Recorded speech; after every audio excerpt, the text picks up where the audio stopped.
Good evening, everyone. Now, we are currently in my closet, right behind the shelf you see in all those blogs I've done since Season 9. It's right behind that. Normally, I'm not in here a whole lot, aside from the times that I take off my work clothes, but I knew that I had some interesting stuff in here that I wanted to look at, and lo and behold, look how much I found.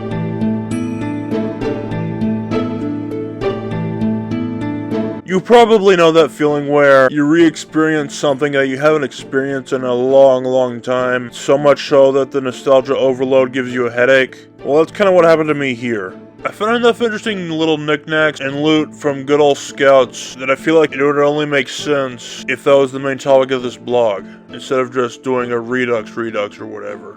And for all I know, this might not be everything from Cub Scouts that I have, but I do gotta say, it makes me happy. Gotta turn that light off. Now, some of these things you may have already been aware of for like 126 blogs, if you remember the first Scout episode I did in 2020. But you've never actually had the chance to see these things until now. Before we get too deep into the box though, I like to follow up on the previous Scout blog because I do have updates on that as well. In the episode The Morning Castle, which was released just last August, I brought up that I may not have actually had a picture of the castle that was on that campground. I have a picture. For the children with very deep imaginations, they might have gotten some entertainment from this structure, but I mean, yeah, you're looking at it. It ain't much. Here's me inside looking like a damn prisoner. I don't know why I'm so happy to be in the dungeon.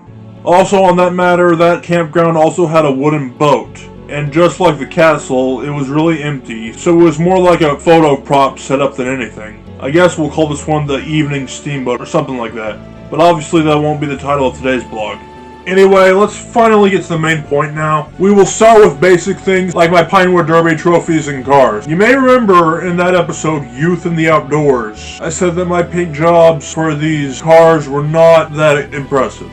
Well, here they are. They do come on a stand, but they no longer stick to it, so I'm just going to show you the cars themselves. You see, whenever it was that time of the year to make cars for the Derby, we would go to this one guy's house. I think he was one of the pack leaders or something like that, I honestly don't remember, but he had a wood sawing machine. Obviously, I never cut the wood myself. One of the grown-ups would have done it for us. It was just my job to paint each vehicle, and normally I just stuck with basic shapes. And I got 4 trophies off the crap. Yeah, 4 trophies from the Pinewood Derby.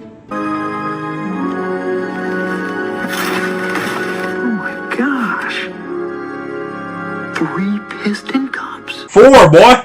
Here are those trophies that, instead of putting in the background of my blogs, they've just been laying around my closet all these years. I will put a heads-up display so you know the meaning of each trophy, and obviously that tall one right there, it means business. It was this car right here. The only car that I decided to paint a different color than black, yeah, that was the grand winner from my 4th grade year.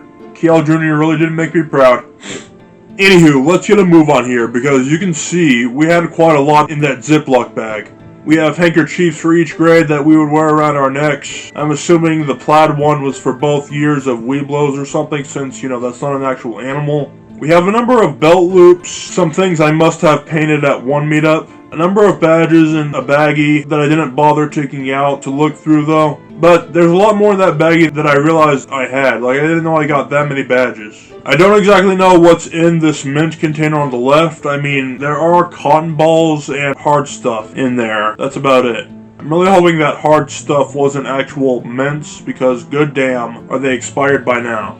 However, out of all these things, these ranking beads are the most noteworthy. I don't remember what exactly they were meant for, but like, they would go on our uniforms, which you can clearly see here. This was our Tiger year of Scouts before we wore the tan uniforms. It appears we wore blue ones. I guess since we're looking at this picture, I'll go ahead and explain that that's me in the back middle. I was taller than everybody else in the pack, I do believe. That's what it looks like. That kid directly in front of me, I believe his name was Chris. He would be the kid that would pray to God asking him to burn the schools down. I don't know if talking shit during the prayer meant he lost a badge or a bead or something. I mean, not that I remember, but still, this kid's a little crazy. And that kid next to my left shoulder was named David. He was the son of our pack leader and his older brother who also attended Scouts. He went to my high school. I remember that much. As for those other 3 boys, I don't remember who they were at all. Sorry. Anyway, the next thing on our list are some target sheets back when I first used the BB gun while camping. Those tears around 1, 4, and 5 are where the bullet landed, I do believe. That's actually not too shabby for a child who never aimed one before. But then again, somebody might have been helping me aim to begin with. In fact, that's probably what happened.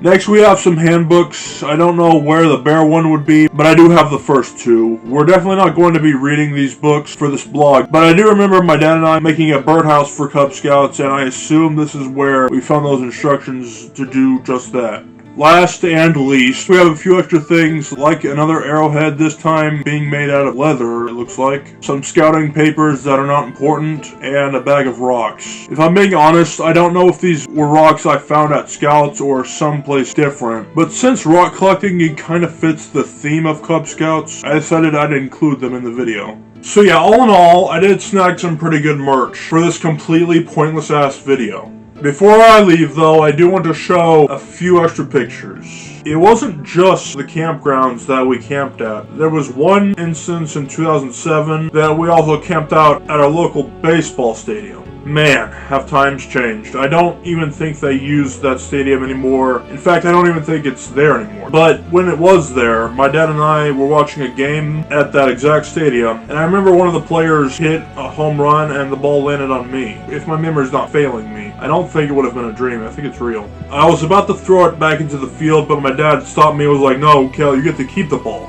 That's what that means. Don't ask me where that ball is now, but holy hell, was I a lucky bastard. Anyway, so on the night we went camping on the outfield, we were watching, out of all kids' movies that could have showed a bunch of Scouts, Open Season. I mean, I guess it's kind of fitting, but still. Drop that gun! Anyway, I hope you all enjoyed this video, and I will see you in the next vlog. Goodbye.